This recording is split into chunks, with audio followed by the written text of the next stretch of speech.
नमस्कार और hello mummy channel में आपका वेलकम है और उम्मीद करती हूँ आप सब ठीक से होंगे। और बहुत टाइम से एक डिमांड आ रही थी कि नोज ब्लीडिंग पर वीडियो बनाइए, तो काफ़ी टाइम से वो पेंडिंग पड़ी हुई थी, तो आज सोचा कि हम वीडियो बना लें। और लेकिन उससे पहले एक चीज़ कहना चाहूँगी कि वीडियो को देखते देखते वीडियो मतलब इतनी अच्छी आपको लगती है, आप लाइक करना भूल जाते हो, चैनल को सब्सक्राइब करना भूल जाते हो, बेल आइकन प्रेस करना भूल जाते हो। तो सबसे पहले आप वीडियो को लाइक कर दीजिए। और आज नोज ब्लीडिंग वीडियो आने वाली है, तो आगे की बात आपको शर्मा जी बताएंगे, तो मिलिए शर्मा जी से। नमस्कार, हेलो मम्मी चैनल्स में आपका स्वागत है। आज जो मैं आपको वीडियोस के बारे में बता रहा हूँ, शायद आपने मेरी पहली वीडियोस देखी होंगी, जिन वीडियोस में मैंने बताया कि अगर मान लिया किसी को हार्ट अटैक हो जाता है तो उस स्थिति में हमारे को उसको कैसे सेव करना है, कैसे बचाना है, छाती पर दबाव देना है, जो नॉर्मली आपने कई वीडियोस के अंदर कई चैनल्स पे और कई नेट पे देखा होगा। लेकिन स्पेसिफिक मैंने आपको बताया कि हार्ट अटैक की कंडीशंस के अंदर हमारे को किन बातों का ध्यान रखना है, छाती पर दबाव देना है तो कितना देना है या नहीं देना, तो इन सब चीज़ों की जानकारी दी थी। और मैंने बताया था आपको पिछली वीडियोस के अंदर कि यदि कहीं कोई व्यक्ति बेहोश हो जाता है, अनकॉन्शियस हो जाता है, तो उस स्थिति में उसको हम कैसे सेव करेंगे, जबकि हमारे पास कोई फैसिलिटीज़ अवेलेबल नहीं है। मान लिया उदाहरण के लिए कहीं पे कोई एक्सीडेंट हो जाता है या घर पे कहीं कोई ऐसी कंडीशंस होती है, तो आपने देखा होगा कि जब इस तरह की कहीं कोई कंडीशंस हो तो हम घबरा जाते हैं और हॉस्पिटल लेके नहीं आते। तो ऐसी स्थिति में हमारे को मालूम होना चाहिए कि हम उस पेशेंट को कैसे सेव कर सकते हैं। देखिए, थ्योरी और प्रैक्टिकल में बड़ा फ़र्क है। हम सोचते बहुत कुछ है लेकिन ऐसा होता नहीं है। अगर मान लिया कोई अननोन पर्सन है और वो कहीं बेहोश हो जाता है तो हम थोड़ा सा अवॉइड करते, कहते हैं ठीक है यार कोई बात नहीं, जैसे वो देख लेंगे। लेकिन मान लिया अगर हमारे बीच में कोई हमारा ब्लड रिलेशन है, कोई हमारा क्लोज है, तो हम घबरा जाते हैं, हम सोचते हैं यार जितनी जल्दी वो पेशेंट को अस्पताल ले जाए। तो आज मैं आपको बताऊंगा कि रक्तस्राव ब्लीडिंग के बारे में हमारे को क्या करना क्या नहीं करना। एक चीज़ का ध्यान रखेंगे, किसी भी स्थिति के अंदर घबराना नहीं है हमारे को। अगर हमारे पास नॉलेज नहीं है, कुछ नहीं है, तो घबराने की ज़रूरत नहीं है। बहुत आसानी से आप उसका ट्रीटमेंट कर सकते हैं, सिर्फ आपको समझ आना चाहिए कि हमारे को क्या करना क्या नहीं करना। तो अगर हम रक्तस्राव की बात करें, ब्लीडिंग की बात करें, तो ब्लीडिंग जो है दो प्रकार की होती है। एक तो होती है इंटरनल ब्लीडिंग, जो कान से, नाक से, मुंह से होती है, और एक होती है एक्सटर्नल ब्लीडिंग, बाहरी रक्तस्राव। जो अंदरूनी रक्तस्राव होता है, जो कान से, नाक से, मुंह से होता है, उसको कभी भी रोकने की कोशिश नहीं करनी चाहिए। अगर हम रोकेंगे तो वो ज़्यादा हार्मफुल है, हमारे पूरे सिस्टम के लिए हार्मफुल है। ऐसी स्थिति में हम कभी भी ऐसा नहीं करेंगे कि उस ब्लीडिंग को रोकेंगे। मान लिया उदाहरण के लिए हमारे कान से ब्लड आ रहा है, ब्रेन हेमरेज की कंडीशन में कान से ब्लड आ रहा है, तो हमारे को क्या करना है कि इधर की साइड टर्न कर लेंगे, कोई भी हैंगी कपड़ा वगैरह लेंगे, उसका रोल बनाने के बाद यहाँ से कवर करके फिर उसके बाद लेके जाएंगे। तो अगर मान लिया इस तरह हम लेके जाएंगे तो हमारे को ध्यान रखना है कि डायरेक्ट प्लग नहीं करना। ऐसी स्थिति में आपने देखा होगा कई बार घर के अंदर ऐसा होता है, छोटे बच्चे, लेडीज़ वगैरह कान में स्टिक वगैरह डालते हैं तो उससे ब्लड आना चालू हो जाता है। तो हमारे को ये नहीं मानना चाहिए वो ब्रेन हेमरेज है। तो ऐसी स्थिति में देखते हैं आप, जो नॉर्मली हम पेशेंट को डॉक्टर के पास ले आते हैं और वहाँ पे जो है डॉक्टर जो है वहाँ पे ऑइंटमेंट वगैरह लगाते हैं, ठीक हो जाता है। तो आपको इन सब चीज़ के बारे में पता होना चाहिए, बहुत बेसिक चीज़ें जो मैं आप लोगों से शेयर कर रहा हूँ। अब मान लिया नोज ब्लीडिंग में आपने देखा होगा बहुत से पेशेंट ऐसे होते हैं जिनको कंटिन्यू समर के अंदर नोज ब्लीडिंग होती है। तो ऐसी स्थिति में हमारे को क्या करना है, आपने देखा होगा कि हम कई बार पेशेंट को हेड को बैक ले जाते हैं। हमारे को कभी भी ऐसा नहीं करना।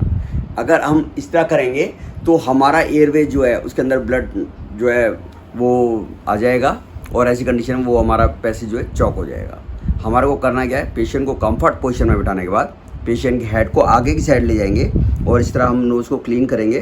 क्लीन करने के बाद अगर मान लिया मेजर ब्लीडिंग हो रही है तो उस कंडीशन में आप कोशिश करें कि ये हमारा हार्ड पार्ट जो है, इसके नीचे सॉफ्ट पार्ट है, यहाँ से हम इसको पिंच कर सकते हैं 2 सेकेंड्स के लिए, ब्लीडिंग स्टॉप हो जाएगी। अगर किसी वजह से नहीं होती तो हम आइस पैक दे सकते हैं। बहुत सिंपल है, सिर्फ हमारे को समझ आना चाहिए क्या करना क्या नहीं करना। ऐसी स्थिति के अंदर हम उस पेशेंट को सेव कर सकते हैं। ज़्यादातर आपने देखा होगा कि जब हमारे शरीर से ब्लड आता है तो हम घबरा जाते हैं। हमारे को घबराने की ज़रूरत नहीं है। पार्टिकुलर ह्यूमन बॉडी के अंदर अप्रॉक्सीमेटली 5-6 लीटर ब्लड होता है, और किसी वजह से अगर मान लिया थोड़ा बहुत हमारा ब्लड जो है वो मतलब निकल जाता है तो हमारे को घबराने की ज़रूरत नहीं है। ऐसी स्थिति में उसकी रिकवरी हो सकती है। तो आपको जो है बिल्कुल घबराने की ज़रूरत नहीं है। और अगर मान लिया मुंह से ब्लड आता है तो आपने देखा होगा जब मुंह से ब्लड आता है तो हम उसको ऐसे स्टॉप थोड़ी करते हैं, एग्जिट करते हैं, बाहर की साइड निकालते हैं। अब आप कहेंगे सर कि ब्लीडिंग को हम कैसे पता लगाएंगे, ब्लीडिंग को रोकना है नहीं रोकना। सबसे पहली बात तो ये कि इंटरनल ब्लीडिंग जो हमेशा डार्क कलर की होती है, शाइनिंग होती है, चमक होती है, ऐसी ब्लीडिंग को कभी भी स्टॉप करने की कोशिश नहीं करनी चाहिए। मान लिया उदाहरण के लिए कोई टीबी पेशेंट है और टीबी पेशेंट्स को अगर मान लिया वॉमिटिंग आती है तो आपने देखा होगा बुलबुले निकलते हैं, एयर बबल्स होते हैं, डार्क कलर का ब्लड होता है, तो ऐसी ब्लीडिंग को कभी भी हम स्टॉप नहीं करेंगे।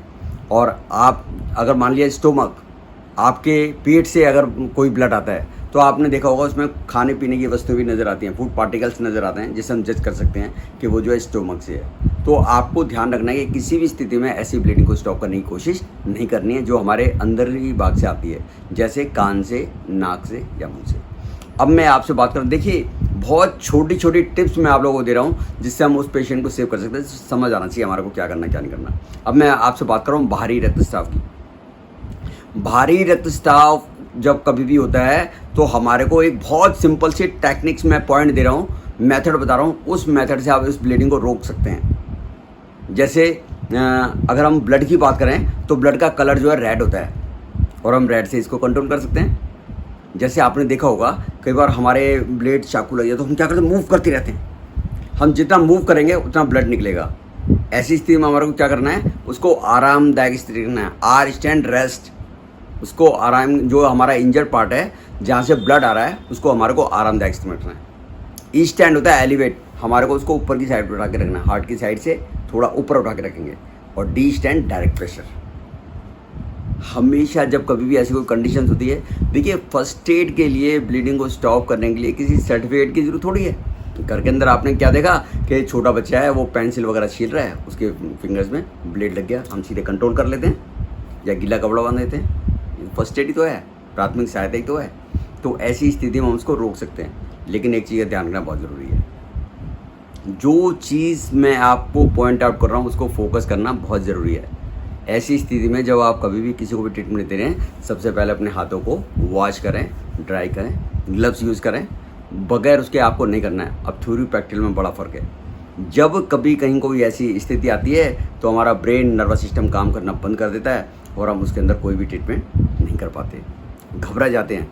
तो ऐसी स्थिति में हमारे को पता होना चाहिए हम कैसे कवर देंगे, कैसे करेंगे। तो मैंने तीनों प्रोसीजर बता दिए। R stand rest, injured part को आरामदायक स्थिति में रखें, ई स्टैंड एलिवेट, उस पोजिशन को हम हार्ट की साइड से ऊपर उठा देंगे, डी स्टैंड डायरेक्ट प्रेशर, उसको सीधे दबाव से रोक देंगे। मान लिया उदाहरण के लिए, अगर मान लिया हम सीधे दबाव से रोकते हैं तो देखिए इसमें मैं आपको एक दो डेमोन्स्ट्रेशन दे रहा हूँ जिससे आपको जज हो जाएगा कि हमारे को उसको कैसे ट्रीट करना है। तो अभी आप देखिए कि हम उसको कैसे ट्रीट करेंगे।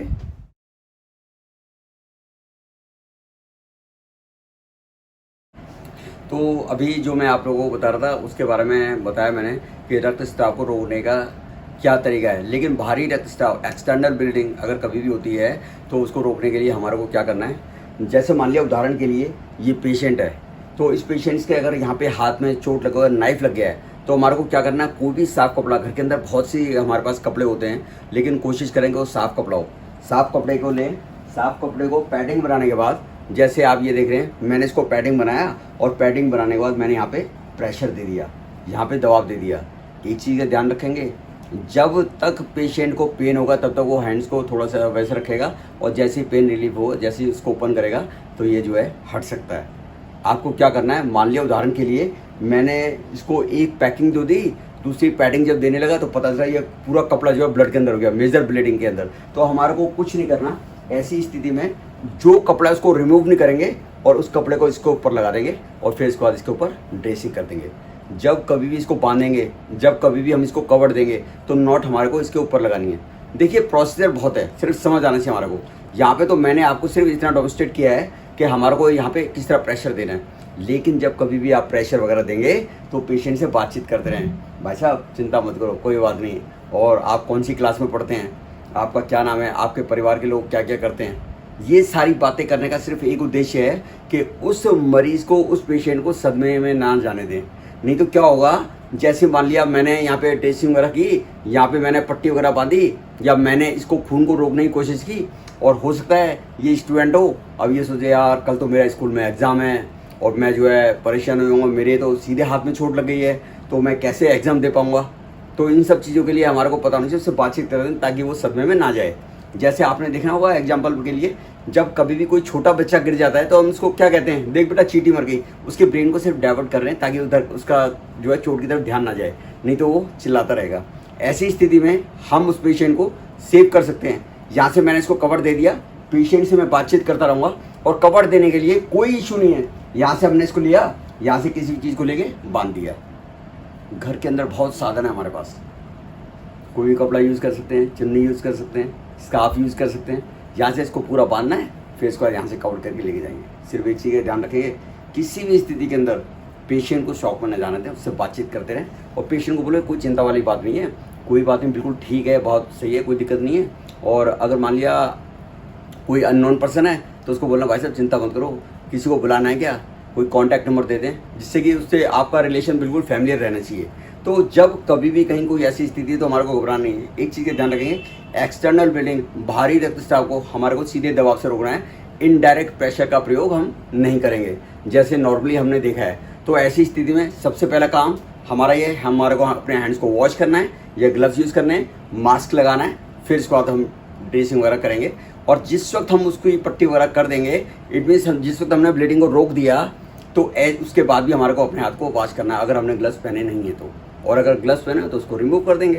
तो आज की वीडियोस के अंदर मैंने बहुत बेसिक चीज़ें आप लोगों को बताई हैं और आई होप कि फिर भी अगर आपका कोई कमेंट्स वगैरह है तो आप ज़रूर शेयर करें, ज़रूर बताएं। और जो भी वीडियोस के अंदर मैं आपको बता रहा हूँ, मैं अपनी तरफ से पूरी कोशिश कर रहा हूँ कि आपको अच्छे से अच्छा बता पाऊँ, जिससे कि आने वाले भविष्य के अंदर आप किसी की ब्लीडिंग को रोक पाएँ। उम्मीद है आपको मेरी वीडियो पसंद आई होगी और मैं चाहता हूँ हमारे जितने भी यूट्यूब फैमिली मेम्बर्स हैं उन सबको ये मैसेज मिले और ये जानकारी से आप किसी की लाइफ को सेव कर सकते हैं। अगर आपको हमारी वीडियोज़ पसंद आई हो तो लाइक करें, सब्सक्राइब करें और बेल आइकॉन बटन दबाएं, जिससे कि वो कंटिन्यू आपको जो है उसकी नोटिफिकेशन मिलती रहेगी। Thank you.